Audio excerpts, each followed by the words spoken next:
And then with that, we're going to kick this off with Mark and go straight down the line. So thank you for coming. We'll have some announcements afterwards and talk about what's coming up after. So sit tight after that. All right. Thank you. Thank you, Brett. Well, welcome, everybody. I'm really pleased to be here. It's been a while since I've come to this conference. I've always enjoyed coming. I was really happy to be here. Brett asked me to, I really want to thank you, Brett, because you were very, very thoughtful when you nudged us to not come in with our PowerPoints and our pie charts. So I said I gave up the PowerPoints and pie charts a while back. But one of the things that Brett asked me to talk about was just to kind of give an update on what's going on in the FAA and kind of talk about some of the things we're focusing on. So I got some notes here just to kind of keep me on track. I don't have a PowerPoint. This is going to be more of a discussion. And I'm going to kind of get through my time. I guess we got about 10, 15 minutes, maybe 12 minutes. I don't know if I'm going to take that much time, but I want to leave some time so if you have questions. So before I go into my presentation, I want to talk about the government shutdown because people have talked about that. I heard that this morning. And I'm going to speak. Some of you may have heard some of this stuff or may know some of this stuff, but I'm going to assume that there's some new people here who may not know, so I may talk a little bit about the basics of some of this a little bit in my presentation.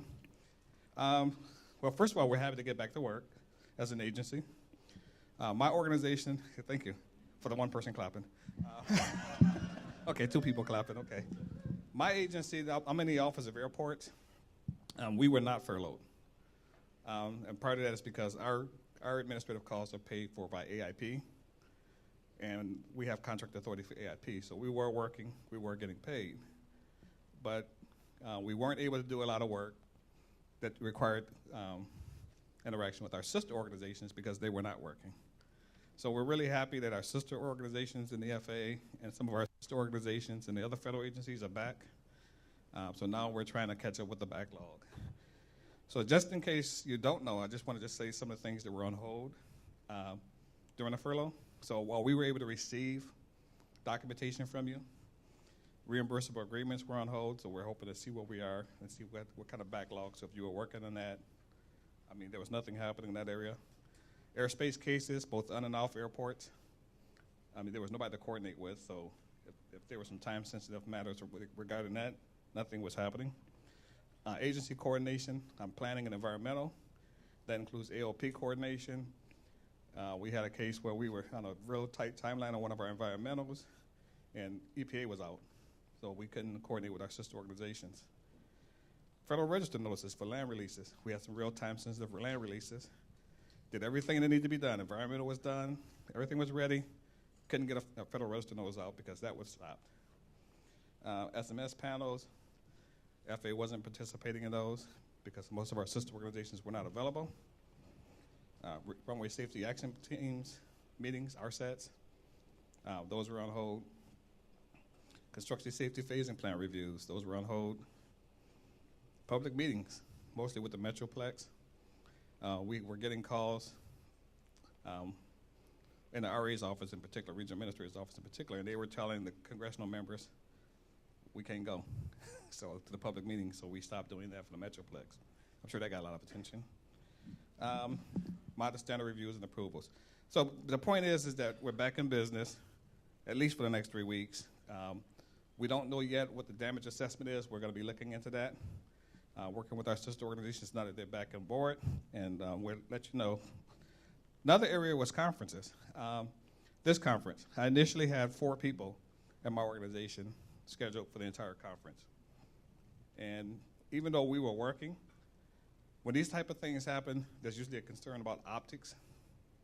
So we had to scale back. So for that reason, for those who were at the Saturday session, Dave Cushing, who was going to be here the entire time, was only there for that one session that he gave a presentation on, so one night. I was going to be here for the entire time. I'm doing this. I'll be here today. And Lori Sutmeyer is here today from our San Francisco office. She'll be here today and tomorrow, but we won't do the banquet this year. We had somebody from Phoenix, and that person had to get dropped off. A lot of times when these things happen, they look at the agenda, who's on the agenda, and what's the purpose, and you try to justify it that way. But anyway, I apologize in advance. I apologize that we had to cut back, but I think that's just to understand why. Some of you went to the AAA conference in Hawaii, legislative conference. There was no FAA people there, no TSA people there. Again, it was optics. It's should you be going to something like that when there's a shutdown? So anyway, we're back in business for at least 3 weeks. Hopefully it goes on longer.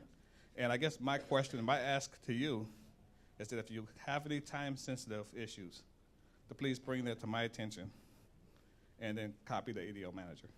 So again, right now we're doing a damage assessment, a risk assessment, seeing kind of what's out there, what hasn't been done, and we want to just kind of make sure we're following up on anything that's time-sensitive that has been put on hold. All right, that's the happy news. Personnel changes. Now, I have to keep a list here for this because there's been so many personnel changes in our organization. So this should be a lot of fun. Some of you know Robin Hunt. Robin Hunt is, well, let me just do a backdrop. We've got a lot of vacancies in our Washington office as well as around the country, and we're trying to do our part to fill these gaps as much as we can because we have more of a bench with my management team. So Robin Hunt, she's currently doing a 60-day detail assignment in D.C. She left this week. Some of you remember Maverick Douglas. He's going to be coming in tomorrow to help out. He was the assistant manager in San Francisco for a hot minute, but he's coming out to help me out for a while. If she gets extended, then I probably am going to start bringing the ADO managers on board to kind of act, just to keep some continuity. On the certification, I'm still in the regional office. On the certification side, airport certification side, Steve Utzel, our lead inspector, he retires Thursday. So some of you may have known that, some of you may not have known that, for those who know him. So we're going to be going on the street to try to replace that position. And then we have a second inspector position that we have to replace, Vice George Aiken. George Aiken was the inspector.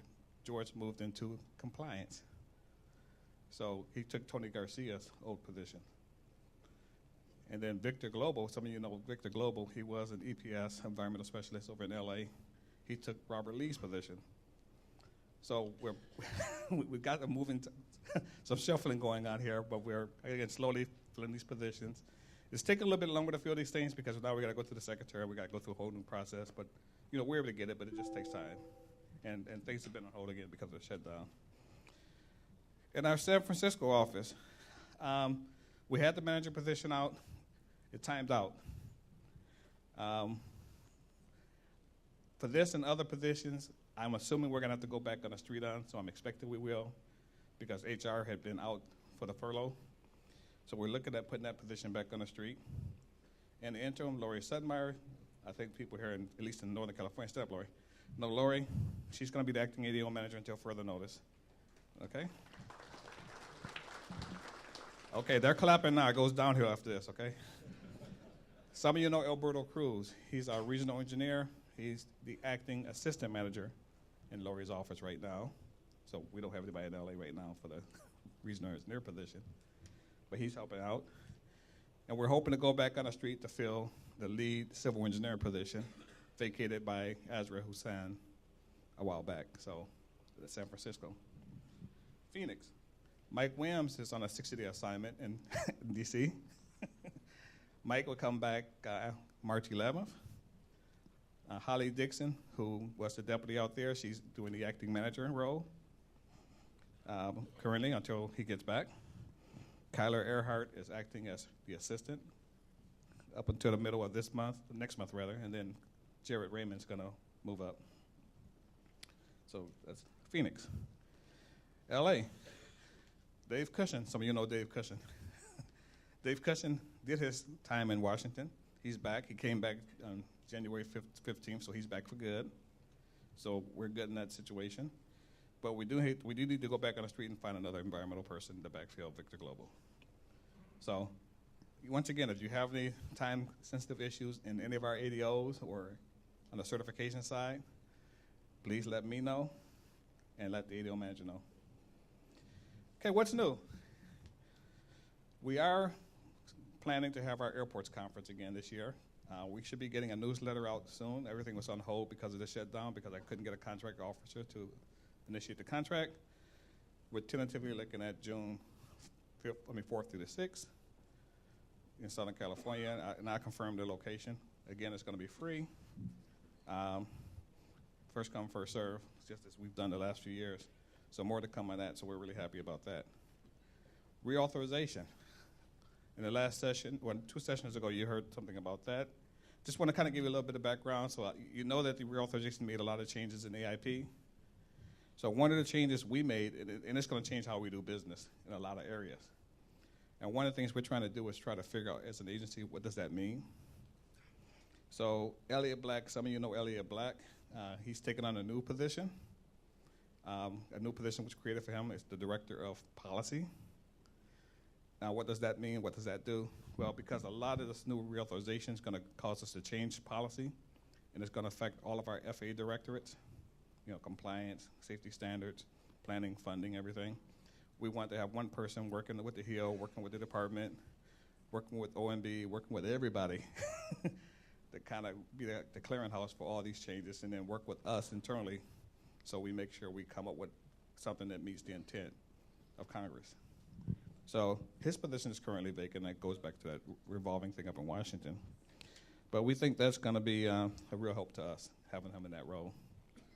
So more to come on reauthorization, but I know there's been a lot of questions about some of the things in the legislation. Can I get my contract tower funded? Can I get this? Can I get that? So we're going to be working on policy for all these things, and then once we get the policy, once we, again, make sure we meet the intent, it'll come out. So I don't know how long it's going to take, but it's going to take some time. So just a little bit of background on that. Supplemental funding, everybody's favorite topic. So I'm going to demystify a little bit for you, but not too much, okay? We're working really closely with the department to ensure that our project evaluation process is aligned with their expectations. Now, some of you remember last year we gave out some money. And for those who like to keep numbers, for those who like numbers, last year we had nationwide about 487 requests, totaling about $1.3 billion. When it was all said and done, we awarded 37 grants in 34 states, totaling $205 million. So what that leaves is about $800 million of the $1 billion left for this year and beyond, okay? This year. And one of the things that we've been talking about internally is to reset expectations, okay? Because I think everybody is looking for the money. I understand that. But there's some realities around it. And this is a message we're going to be taking out to the Hill, to the department as well, just so everybody kind of understands kind of where we are. About over 2,600 requests this year, totaling $11 billion, okay? Of those 2,600 requests, a little bit over 2,100, totaling about $8 billion, were eligible for AIP discretionary. So we saw about $3 billion. It didn't take any analysis, just stuff that we don't fund or wouldn't be eligible that was submitted. We just said, what's this? I mean, this won't even be considered, okay? Which is gonna get into something I want to talk about a little bit later. So we basically got about 2,600 requests nationwide. 2,100 requests nationwide for about $8 billion that we have to make decisions on nationally for about $800 billion. $800 million, yeah, $800 million. I said billion, $800 million. So you can kind of do the math, and you can see it's a very competitive process. Some will get something, but everybody's not going to get anything from the supplemental. And that's one of the things that you're going to probably see the agency spending a little bit more time just putting out the numbers and setting that expectation. A little bit about the evaluation process, and this is really important. And the reason why this is important is because the same evaluation process we're talking here is something that we're looking at doing regionally with AIP. So, again, I want to kind of demystify the process without going too much into it. I will tell you that each regional office and ADO, some regions don't have ADOs, conducted an initial review and prepared an initial scoring based on established guidelines. So we were given guidelines on how to score the projects so we can have some consistency, how to weigh it. Each ADO did that. And then the region submitted its request and its prioritization to DC. And then what we call a control board that included a representative from each region and headquarters got together to review the initial scoring and looking for consistency. And some of the things they looked at was the strength of justification. So you have to appreciate this. Because this is competitive, there was a hard look on the justification. Is this kind of a pie in the sky thing? Is this something that's really needed, really important? It's that type of thing. Airport use of entitlement funds. We looked at that nationwide as we talked about what everybody was presenting. What's the airport doing with entitlements? If they're going to look for this money, do they have entitlements? Are they using that towards the project? The ability of the project and under supplemental to compete for regular AIP discretionary. Again, that's recognizing that some things are going to be really good for the supplemental. Some things will still compete for discretionary, kind of trying to figure that out. And then our favorite, previous track record. Now we're getting to those pie charts I'm not going to do, just the spending rates and how the sponsor performs and things of that nature. So those are things that was discussed by this control board that consisted of representation from each region and from headquarters. So we're at a point now where I think the team is kind of wrapping up kind of what it thinks it wants to do, and they're engaging in discussions with the department. And my suspicion is that at some point something will probably come out of the department, and I don't think it's going to take too long, but I don't have a specific time frame when that may happen. Again, everything was kind of slowed down because of the shutdown. So a little bit about that. Revenue diversion. So many of you know Kurt Schaefer, our associate administrator for airports. So one of the things that really interests me is that for those of us who work in the FAA, we don't really understand it. Most of you don't understand the FAA. we assume everybody just kind of understands how we operate and who we are and how we're set up. So let me just talk a little bit about that real briefly, and then I want to kind of get into Kirk. So each of our functional regional organizations are a straight line. So I'm straight line to Washington. Our regional administrator straight line to a different person in Washington. Our air traffic person up in Seattle, straight line to Washington. Flight standards went virtual, but they're straight line to somebody somewhere, so on and so forth. So it requires us, because we're all straight line, but we still got to work together to talk a lot, which we do. In our organization, the Office of Airports, I report to our deputy administrator, our deputy associate for airports, Winsome Linford. Winford Linford reports to our associate administrator for airports, who is a political appointee, Kurt Schaefer. Kurt Schaefer reports to the FAA administrator, who's a political appointee. That's the chain of command. We're really happy to have Kurt Schaefer back. Some of you remember him when he was the associate before. So he wanted me to give a message. And I asked him, could I give this message the way he gave it to me? And he said, yes. If you know Kirk, you know what that means. What he wanted me to tell you is this. Revenue diversion is stealing, and it's going to stop. Okay? Revenue diversion is stealing, and it's going to stop. So he's going to be focused, and I'm going to let him lay it out, okay? One of the areas he's focusing on is airport grandfathering, where airports have done revenue diversion and has been grandfathered. He views that as stealing, as revenue diversion. Since he was so excited about this, I said, well, Jesus, Kirk, we can use your help on aviation fuel sales tax. In California, we're going to be meeting now that we've got a new governor. We were planning on going out and meeting with the governor, not the governor, but the Department of Finance and some of the congressional reps. It'd be great if you can come, because California is the 800-pound gorilla. If you hit a California in the mouth, so to speak, you get attention. So I'm going to be sitting out and reaching out to Jim Lights and whoever else just to kind of align and come up with a strategy on that, to just revisit that, hopefully with his help. I also mentioned the aviation fuel sweeps in Arizona. And I said this has been going on for a while. And I understand that Orlando Teller, who some of you know, was recently selected or elected as a state representative, and I know he introduced a bill to stop it. And I also know that there's another bill, the county transportation excise tax. I don't know much about it in Arizona that could possibly affect fuel taxes. I guess my ask is I want to reach out to probably ASA and whomever else, just to kind of tee it up again. I know we've done that before, because I do want to get Kurt pointed in that direction, because I said we can use that muscle from the Associate Administrator for Airports. So more to come. I'll let him kind of get the message out once he gets the message out, okay? But I think that's a good thing, too. Some of you know about the environmental executive order that requires us to do an EIS in 2 years, okay? So before everybody says, what the heck, we actually got one done in 2 years. Tucson. Thanks, Tucson. We've never done one in 2 years. Well, we got one done in 2 years, so we actually got some success in doing that. So this executive order basically requires the federal agencies to all play in a sandbox together with the expectation that we finish our EISs in 2 years. Not for EAs, but EISs.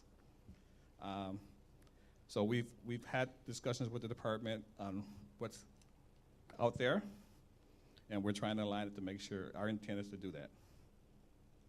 So if you're not aware of the executive order, it's Executive Order 13807, establishing discipline and accountability in the environmental review and permitting process for infrastructure projects. So we're going to keep talking about Tucson because we're really happy we finally got one done. Now we can point to one and say, yeah. But the reason why we got that done in 2 years, it was a very complicated project because of the local politics, but they did a really great job on the planning. I mean, that's the only way we got it done. Yeah, let me give you a hug. Okay, yeah, I'm going to give my hug. Okay. You have no idea. Yeah. Another area. We've started a noise forum here in the Western Service area. And what that is, we understand that some of the alphabet groups up in Washington are trying to work through this noise conundrum between FAA coming up with all these RNF procedures and the community getting upset. Who would have figured? So one of the things that we've been doing is learning how to talk. We've set together a group. It's mostly the bigger airports, the regional administrators in the Western Service area, which includes Alaska and Northwest Mountain region, and our air traffic folks up in Seattle. And we've been having conversations and working through kind of what's going on and trying to demystify how these things are popping up out of nowhere. And we've been reaching out to the airport community to help us figure out a strategy where we can work together on outreach.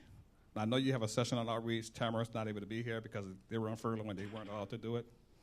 But I just want to let you know it's something that we see some positivity around. One of the areas that we're focusing on that we think is going to give us some really good benefits is there's something called the Instrument Flight Procedure Gateway. And what we've learned is there's about 40,000 requests for flight procedures in the system. And the requests can come from airlines, tenants, airports, FAA. If somebody requested, it goes into the gateway where there was no prioritization. And air traffic was just processing them. And that's how these things popped up. So we've been working on access. And this is the interesting thing. Air traffic said, well, you all have access. So we said, well, let's see it. Well, sometimes when the federal government put things on the website, it's like cracking a Da Vinci Code to understand what the heck you're looking at. So we're trying to make it like more user-friendly so people can understand what this means. But we're also working with the airports that are part of this to kind of engage on how we can engage with the airports so that we can get input, recognizing that the proposal may go through a community, may stop everything, and we need to be smarter about that. So more to come on that. Okay, let me just wrap up real quick, because I know my colleagues have some other things to talk about. In this region, here are some things that we're going to focus on in this region that we've been focusing on. So we've got an EIP board that we set up last year. And similar to how we handle supplemental nationally, we've got some goals for our regional EIP board. And the board members consist of each ADO manager and both of my branch managers. And our objective is to agree corporately on how we're going to spend discretionary funding. So in the old days, I would just give everybody planning levels and let them go about what they're going to do. But we've got some major projects coming up that are going to be like costly projects. Tucson, I'm just saying that we're considering Tucson, LAX, it's got some big stuff, Burbank, with Maui. We're looking at engaging back with the environmental for a supplemental airport outside of Vegas again. We're talking about getting that EIS started again. That's downstream. And then Monterey. Thank you. And there's other ones. So we got to figure out how we're going to support these and what support we can give. So having this corporate board is going to help us. And we want to use some of the principles that we used under the supplemental so we can make sure that we're corporately trying to figure out how to stretch our money, and then if we do have to request more, it's going to the right places. So we're trying to get smarter corporately on how we're making those decisions. And it's expected that the ADO managers are going to come in prepared if they're going to advocate for their projects, and that they're going to have to speak to the justification of it, use of entitlements, the same things I mentioned earlier. Use of entitlement, sponsor performance, things of that nature. And I don't want it to be lost when I mentioned about the supplemental and about projects coming in, some not being eligible or not as clearly thought through. We want to try to come up with a strategy to kind of prevent that. And I want to talk to you about that in a little bit. So one of the areas that we're going to focus on, knowing that we're going to have to find more money, pavement condition validation. This has been one of my pet peeves. And what it basically comes down to is this. We're spending so much money on pavements. Now we've got some new things that we're finally starting to build, which is exciting. But when you look at how much money we spend on pavement, I'm kind of wondering, are we really scrutinizing the request enough? So I want my folks, and you're going to probably have my folks ask more questions than they've asked before.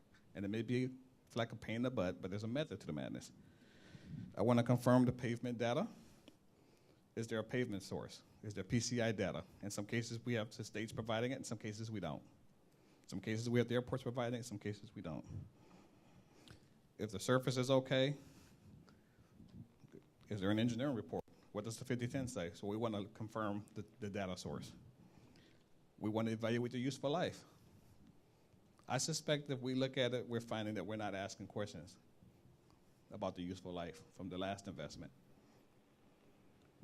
And then more scrutiny on the remedy.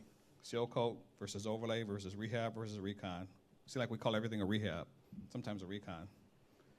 So we need to get smarter because we're spending so much on pavement, and we need to scrutinize that more, and we are going to scrutinize that more. And that's where we're hoping to get some of the money for some of this new stuff. But we need to just kind of level set that. So you're going to hear more of that.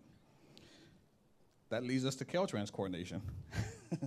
So we reached out to Caltrans on a number of things. Organizational visions and objectives for both organizations. You know, we all recognize that we just haven't cracked that nut on how we play in the playground together, FAA and Caltrans. So we want to have some good discussions around, and some discussions around a California Aviation Safety Plan, System Plan rather, and kind of how we can better support that together. California Capital Improvement Plan and kind of how they're supporting the capital improvement plans for airports in California. And then pavement maintenance program. If we're going to give them a system plan grant to help us with the data, at least for the smaller airports, kind of making sure that that's kind of aligned so we have the data sources kind of lined up. So we're working with them on that. They've had one meeting. We've had one meeting. I think we got another one coming up pretty soon. And more to come on that. So that leads me to my final point, and this is where I'm going to need your help. So I mentioned at the beginning I haven't been to this a lot lately. I enjoy coming here. This has always been a great conference. All the conferences have been great. I've been out working on internal stuff that don't excite me as much as coming here, okay? I want to come back. I like working with you. So I've been hearing, as I do outreach, that we still have some disconnects and misalignments between our support of you. So we have an important role in the Federal Aviation Administration. Our role is to be stewards of the money and the system from the federal perspective, but we're also here to serve you. And sometimes that's not aligned as well as it needs to be. And I've been hearing bits and pieces of some hiccups out there that we can correct, that we need to correct and focus on, in terms of kind of making sure my team and your team are better aligned, and if we need to do something on our end, we will. So I'm going to be looking for some opportunities to do more outreach, stakeholder outreach, and engage with this organization and some of the other organizations and figure out what needs to be done. And as I said 15 years ago when I came here, I need honesty. I mean, if we're going to address things, I need to know. Also, Matt Quick, Jeff Leonard, they reached out to me, and they're going to talk a little bit about it, I guess, at the board meeting, about aligning a little bit more with the consultants and doing some things with the consultant community. So I won't steal the thunder there, but we're very much in favor of that. And some more to come on that. And I think that's really important. I think both these are really important because as we go into this AIP board, we really need to tighten up together collectively the presentation of some of these projects so that we're going to have to really tighten up more than what we've had before, and then we're going to have to tighten up our act a little bit more as well in terms of our responsiveness on some of the things that we're doing so we can kind of do this. So it's going to be really important for this to work. But that leads me back to my last question, best practice guide updates. Is there an interest in revisiting and updating it? We went through this whole effort about 10 years ago. We think we've got some benefits from it. We got new people. Some of my people don't even know it exists.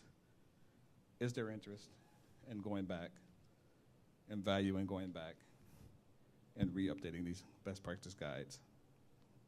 And if there is, then I'm looking for dance partners so we can do that. Because I think that kind of lines into everything I'm talking about. And for those who don't know about the best practice guide, again, when I came on board 15 years ago with all my great ideas, it frustrated a lot of people. Things we had to do to kind of align ourselves nationally. What we found is that we didn't really have a pathway of playing in a playground. And we worked with the associations like SWAHI as a ACA at the time, worked with the states, FAA, and had some consultant representation. And we went into our touch points. We talked about some of the problems we were seeing. We talked about some of the touch points. And we talked about our respective roles and objectives. So that when it wasn't guidance, but if you had an AIP program, for example, these are the things that each of us would do or try to do or commit to doing to try to get a smooth process. So as long as you kind of follow those guidelines, it kind of was intended to kind of at least give you some direction. So if you're interested in that, please let me know. Okay, I got to wrap up. Okay, thank you. Thanks a lot, everybody.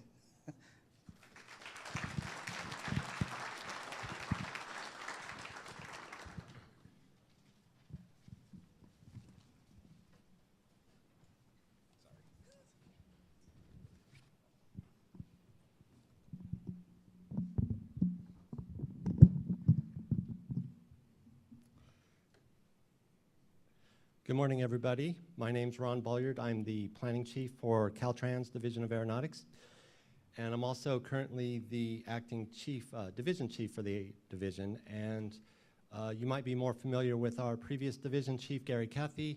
He has taken another job within the department, and so I'm here in his place. And so I brought together some information to.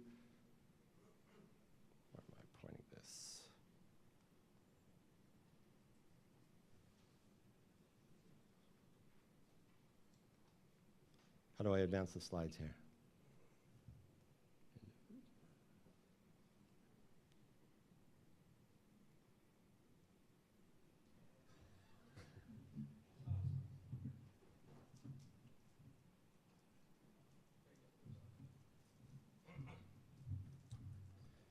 So I'm just going to go over some of the things the division's working on, including some planning efforts. And since I'm the planning chief, I'm especially interested in those, such as the California Aviation System Plan, like Mark was talking about. We also have some responsibilities with land use planning around airports, so I'm going to touch on that. As well as we are putting together an airport pavement management system. And I'll also go over some of the unmanned aircraft systems work that the department is doing. So in case you're not familiar with the state of California's Division of Aeronautics and what they do, we are basically responsible for three basic things. We have planning responsibilities, both system planning as well as land use planning. And we are also a funding agency, so we have the Capital Improvement Plan, which funds 3 different programs that go towards the airport projects. And we're also a permitting agency. We permit the public use airports as well as we do safety inspections. So before I go over those projects that we're working on, I just wanted to touch on the inventory out there, if you will, what the state's responsibilities are as far as the public use airports. And so here's the numbers, the current numbers, because they are changing year to year, especially with the general aviation airports. Y'all might know, but the number right now is 217 public use general aviation airports. And I want to talk about some trends too when I'm talking about these numbers. So the trend for the GA airports is that the numbers are getting smaller. So we're losing these airports every year. Slowly but surely, that number is going down. And then at the same time, the commercial service airports, they're getting busier and busier, and they're moving more and more people and cargo through those airports. The Division of Aeronautics is also seeing an increase in how many heliports that we issue permits for. So those are just some numbers that I wanted y'all to know about and to keep in mind. These are the kind of some of the concerns that the state has to deal with, and it is concerning to the planning chief, myself, and the division. When we lose these general aviation airports, we're losing infrastructure, and that means we're losing the potential for growth in the future, or to use those airports in the future if we need them. So, and that leads to the California Aviation System Plan. The California Aviation System Plan is a document that the state of California is responsible for developing. And when I've done some reading over the years of these airport management textbooks and system planning books that I've read, they mostly say that the California Aviation System Plan is nothing more than the CIP, the Capital Improvement Plan. And indeed, the Capital Improvement Plan is one of the elements, according to state law, that's in the greater California Aviation System Plan.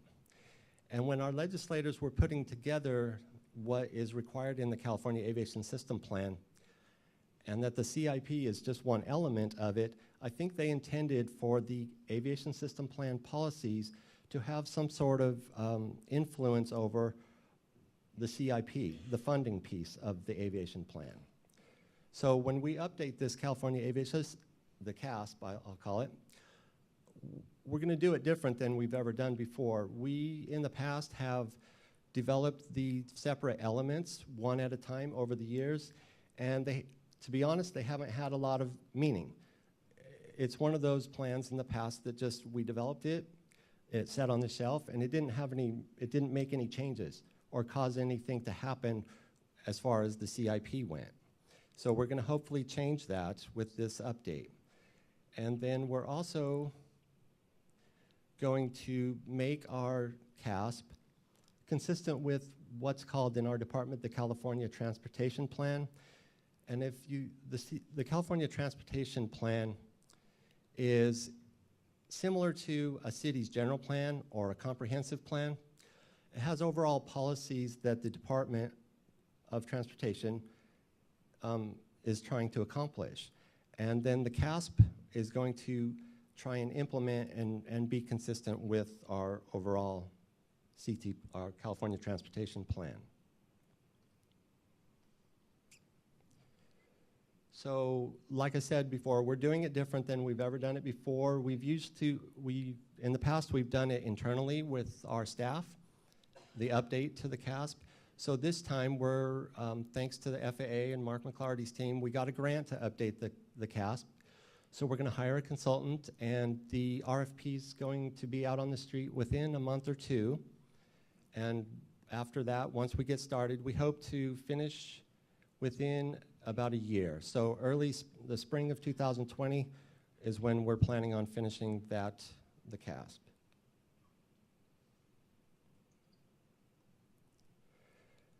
So that's our system planning responsibilities, but we also in the division have land use planning responsibilities. And so you might be familiar with the California Airport Land Use Planning Handbook. It's a document that's used as a guide for the local governments used in preventing incompatible land uses around the airports. And so we are going to be, the last time we updated that handbook was in 2011. Historically, we update it every 10 years. So the next one will be expected in the 2020 or 21. And so we're starting to do some of the preliminary work on that handbook. So Caltrans, Division of Aeronautics, while we're a little small, we're a part of a big department. So we're trying to leverage, we have a big department and we have a big research division within our department that we're going to make use of. So what we're getting started with already in the update of that handbook is that we've requested our research division to start working on the accident data and research the current accident data around airports, because that's what drives a lot of what's in our handbook as far as safety and land use planning around airports goes. And this is Mojave Air and Spaceport down in Mojave, California. And there's lots of clear area around that airport. And so one might wonder, is that because there's no development pressure? Or is it because they have some solid policies and zoning around that airport? And so whichever it is, they have a lot of clear space around that airport, and they need it. They're doing some cool things down there like commercial space travel. They're working on that and some other things. So they need a lot of room to do what they do down there. So some other airports I got some pictures of that have some challenges, and they really have their work cut out for them. This is a picture of the San Diego International Airport, and it's a satellite image I put up there so you can see the surrounding land uses and how the development, and I know you guys are all, a lot of you are familiar with this history of this airport, but this, I think, image really shows the struggle and the challenges that that airport faces, because they have the water on one side and then just development completely surrounding it, and including, I think, a highway on the one side. Another airport that's got a lot of challenges and their work cut out for them is the San Francisco International Airport, which is considered to be a noise problem airport, and they have spent millions and millions of dollars on the mitigating of the homes with noise insulation around that airport. So another thing that we're working on is the airport pavement management system. We got a grant, again, from the FAA to develop an airport pavement management system to better and more responsibly use the state's and federal's limited resources when it comes to airport projects. And that project we've already got started. We have a consultant on board, and we are starting to survey, I think, 40 airports to get started with another 40 in phase 2.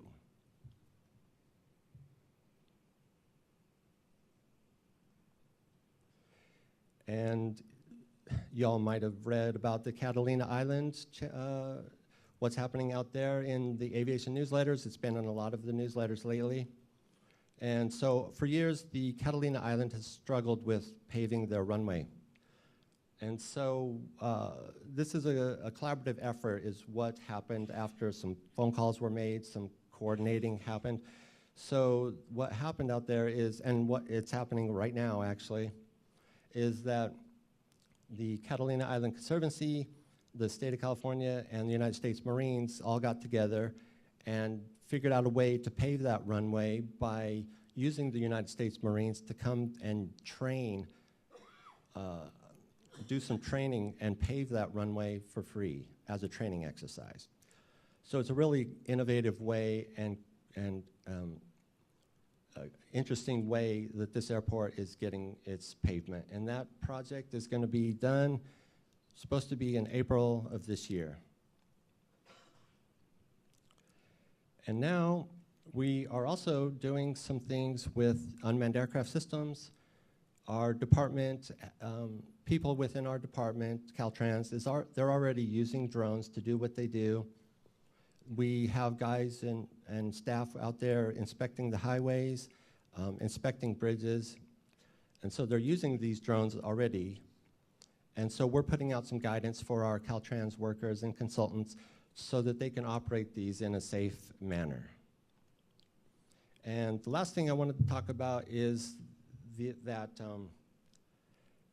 department and the Division of Aeronautics is seeing a lot of information come across our desks, as well as we're getting companies coming to us wanting to meet about the future and what's going to happen with the EV tolls and air taxi and those kind of things. So I think it's a real exciting time to be in aviation and transportation because I'm starting to see a revolution, and I think it's coming because of technology. So I have high hopes that air taxi is going to be a reality and something that will help out possibly our general aviation airports. And I think it's coming, and I'm pretty excited about that. And I think our agency is going to try and accommodate this in any way we can. So that's my report.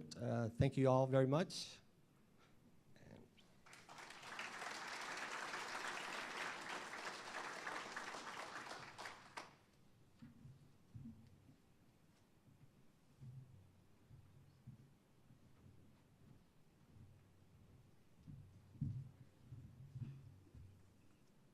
All right. Good morning, everybody. I'm Steve Johnston. I'm the this year's president of the Arizona Airport Managers Association.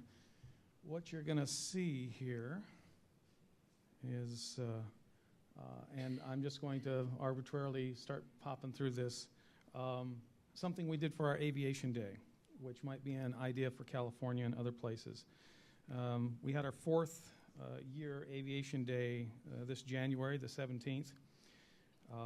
Again, one of the missions of ASA is to foster public recognition of airports, which we believe is vital and a proven asset to the Arizona economy.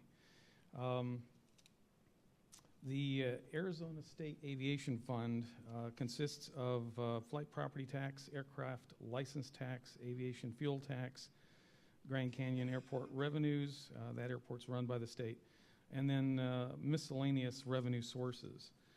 Since 1998, we've had $115 million that's been transferred out of the aviation fund to the state general fund.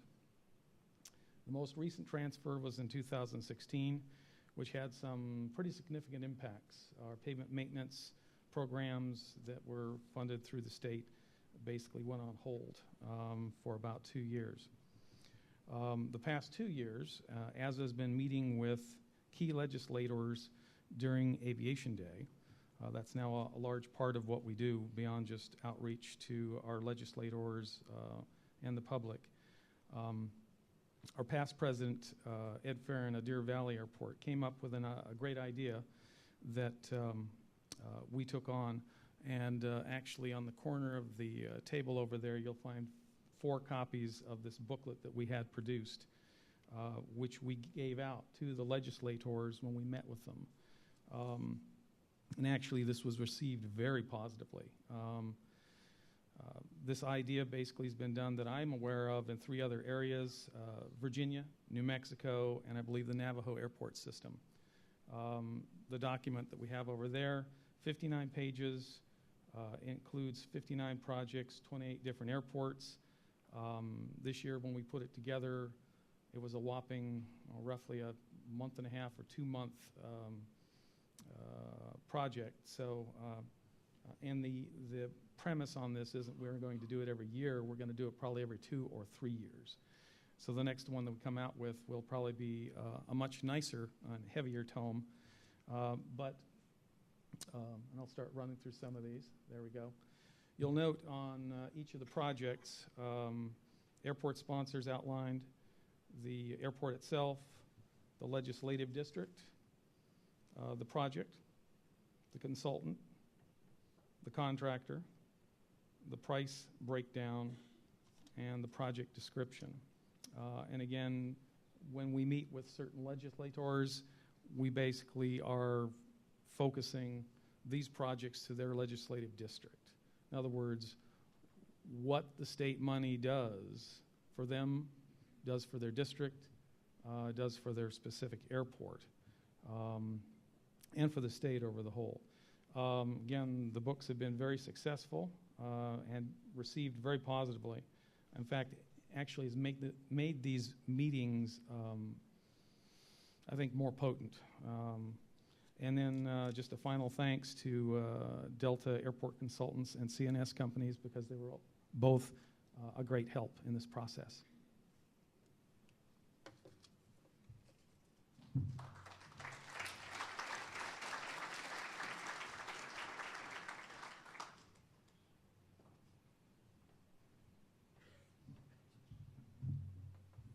Hello, everyone.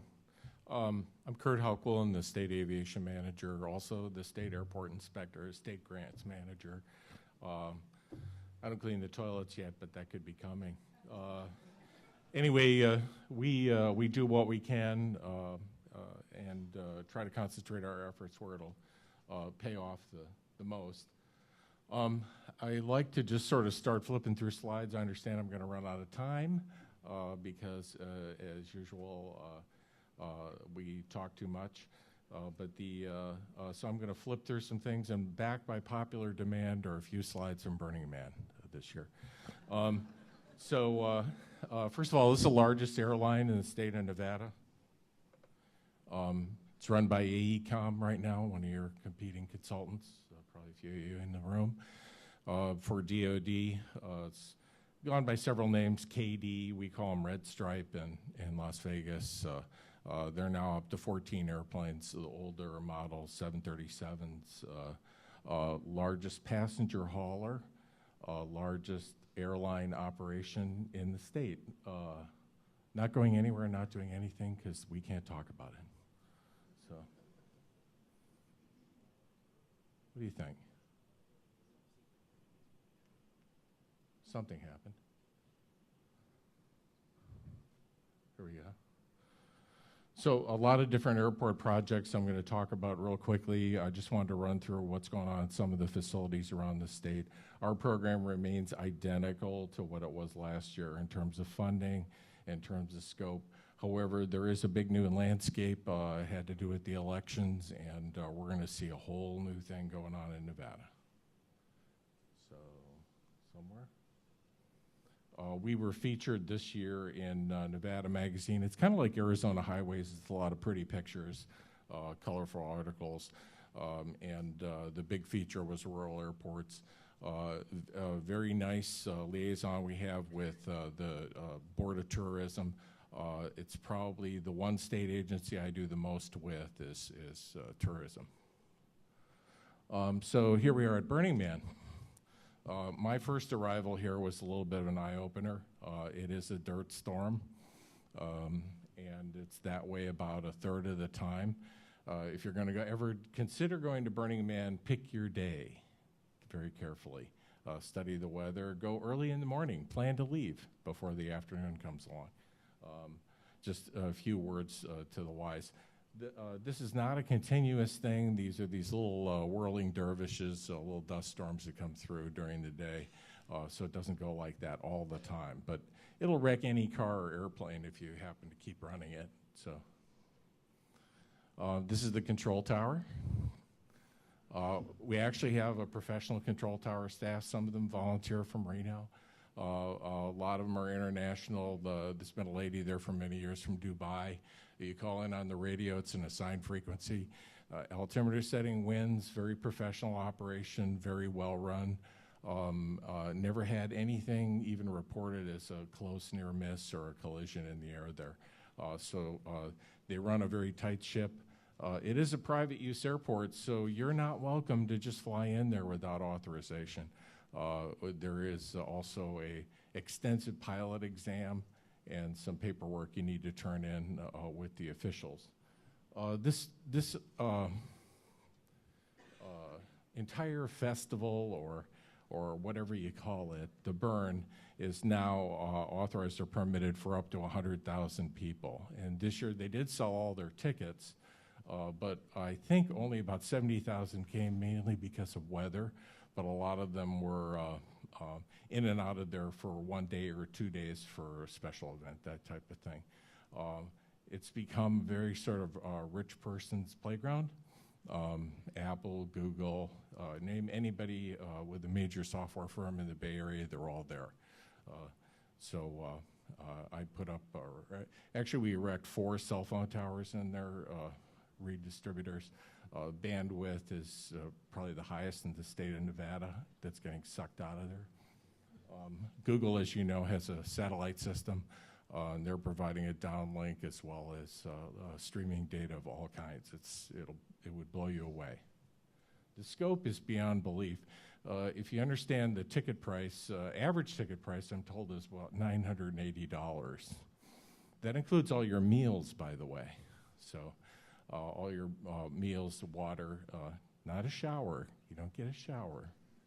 You have to be special for that, or bring your own motorhome.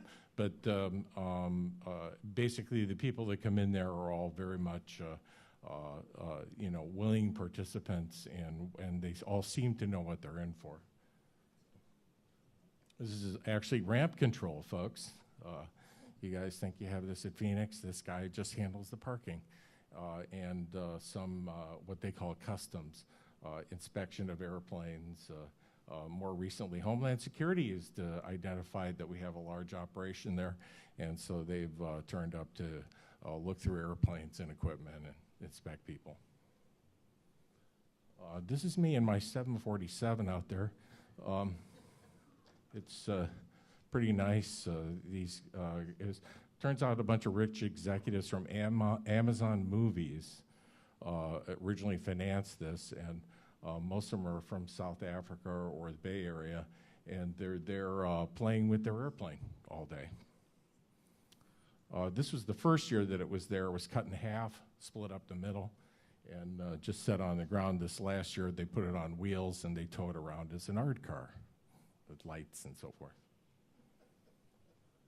It's kind of amazing. You go out there, and there are all sorts of guys. It's like an EAA build-it hangar. They're all out there with wrenches and tools and drills, and they're just having a lot of fun putting this plane back together, taking it apart, and messing with empty hulk. So it seems to be pretty harmless. This is my departing governor, Brian Sandoval.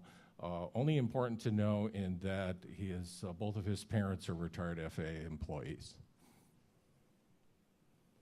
This is a typical runway. There, last year we were about 6,500 feet. Previous year 7,000. Wouldn't be any problem with 50,000.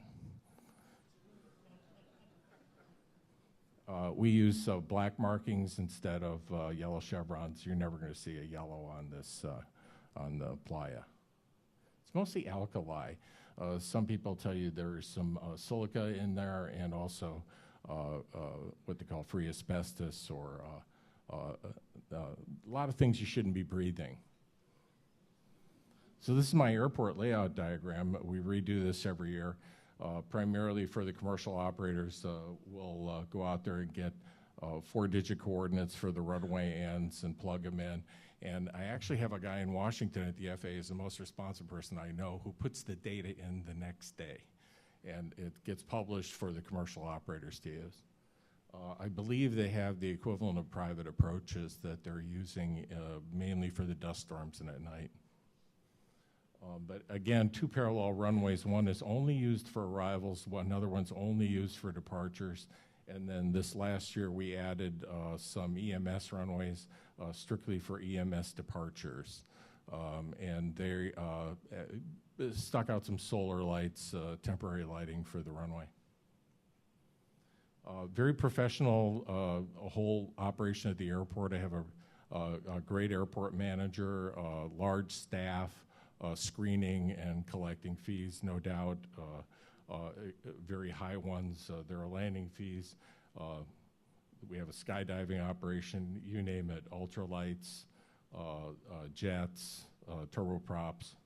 And that airplane in the upper left, the Dash 8, was the operator previous year. This year we have a Beech 1900 operator. Roughly 3,000 PFCs were counted. I don't know who collects those. I think that just goes into the ether. So some of the art cars, the people that are out here are really into engineering and art and building things, doing eccentric activities. Most of them are reminding me very much of my generation hippies looking for something to do. This is an articulating vehicle, fascinating to watch it move. This is some Google creation. It's also autonomous. It just gets programmed and it walks around. Just a little bit of art here. This is our survey team. We go out there and, like I said, we get precision coordinates for the runway and grid and also for the heliport centers. I have 3 heliports here. Steel structure that just appeared like overnight. Every crane, every rental truck, every rental thing is taken certainly out of Reno and several parts of Northern California. And it's all deployed here to erect these incredible structures and build whole buildings, many of which they burn down. So this is just a quick air shot. This is probably about the maximum that we see there, but certainly that's at least 70,000 people. It's a Super Bowl, folks. And by the way, I've sat through a lot of these forums where we'll get together with the FAA and airports and different groups and we'll plan for a Super Bowl. This is what I do for the Super Bowl because this is the largest revenue generator and certainly in Northern California, Nevada, and a large part of the northern and western parts of the states. A lot of these people aren't just spending the $990 for their ticket. They're contributing a lot more in terms of services and spending. So here we are burning something down or getting ready to. Just more art cars, more art exhibits. That's actually the Burning Man 2 years ago. I think the theme was robots. Another articulating vehicle. This thing walks. It's very slowly. This is actually the burn. It's happened twice now in the past, but we do have some people throw themselves into the fire. I'm sure some of you have read that. I don't think they'll be able to do that again in the future, but certainly I'm kind of getting the time's up here. So it's Antonov. Just the airport turns into a big campsite. A lot of people park their airplanes and just camp under it, sleep right there. It's a nice way to do it. It's a giant aviation event. At any peak moment, I'll have 300 airplanes here, and like I said, quite a few commercial operations.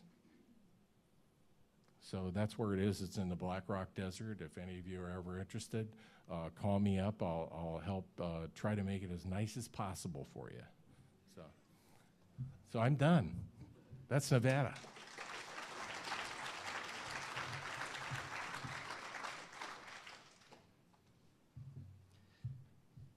We'd like to thank the FAA and the states for providing the update for this session. As we discussed in the earlier session, a donation is being made to the American Cancer Society on behalf of the speakers and in the name of Todd McNamee. So thank you for your participation.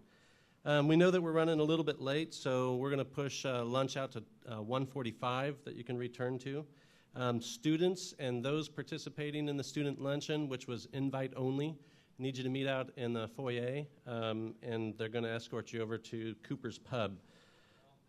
Also, the first poll for the exhibitor bingo will happen at the 2:30 break, and just one last reminder that tonight's event is casino night here at the hotel. We'll have more information on that later. Thank you.